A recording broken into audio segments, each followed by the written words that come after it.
নাসিরউদ্দিন পাটোয়ারি কক্সবাজারে সত্য উন্মোচন করেছেন। সত্য উন্মোচন করার জন্য বিভিন্ন জায়গায় আমাদেরকে বাধা দেওয়া হচ্ছে। বাংলাদেশের জাতীয় নিরাপত্তার অংশ চট্টগ্রাম বাংলাদেশের সার্বভৌমত্বের ভিত্তি। চট্টগ্রামের যদি চট্টগ্রামের দিকে কেউ চোখ তুলে তাকায়, সমগ্র বাংলাদেশ একসাথে বিদ্রোহ ঘোষণা করবে।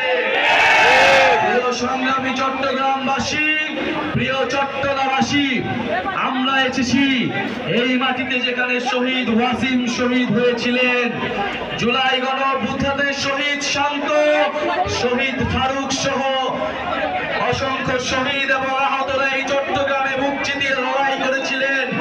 ঢাকার পরে দ্বিতীয় দুর্গ হিসেবে চট্টগ্রাম নিজেদেরকে ঘোষণা করেছিল। চট্টগ্রাম ফ্যাসিস্টদেরকে তাড়িয়েছে, নতুন করে কাউকে ফ্যাসিস্ট হতেও চট্টগ্রাম প্রতিরোধ তৈরি করবে।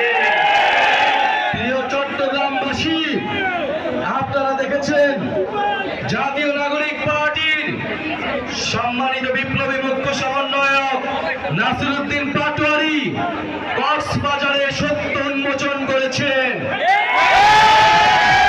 সত্য উন্মোচন করার জন্য বিভিন্ন জায়গায় আমাদেরকে বাধা দেওয়া হচ্ছে। বাঁশখালীতে আমাদের সহযোদ্ধা, আমাদের এনসিপির সংগঠকের মাথা ফাটিয়ে দেওয়া হয়েছে।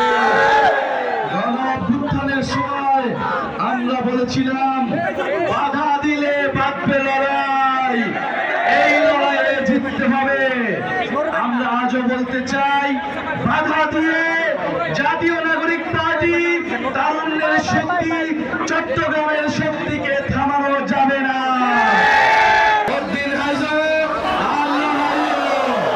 আমরা আর কাউকে খাবার সুযোগ দিব না। আমরা এই চট্টগ্রামকে জনগণের চট্টগ্রাম, নাগরিকের চট্টগ্রাম হিসেবে ঘোষণা করলাম। চট্টগ্রামকে আমরা গুটি কয়েক পরিবারের কাছে ছেড়ে দিব না। আমরা বলেছি এখানে পাহাড়ি, বিহারি, হিন্দু, মুসলমান সকল জনগোষ্ঠীর অধিকার রক্ষা করতে হবে, সকল সম্প্রদায়ের মর্যাদা রক্ষা করতে হবে। চট্টগ্রামকে বহু ভাষা, বহু সংস্কৃতির নগর হিসেবে প্রতিষ্ঠা করতে হবে। শিয়া বাটার ও ভিটামিন ই সমৃদ্ধ লিলি হালাল বিউটি সোপ, তারুণ্যময় উজ্জ্বল ত্বকের জন্য। চট্টগ্রামবাসী কি স্লোগান দিবে?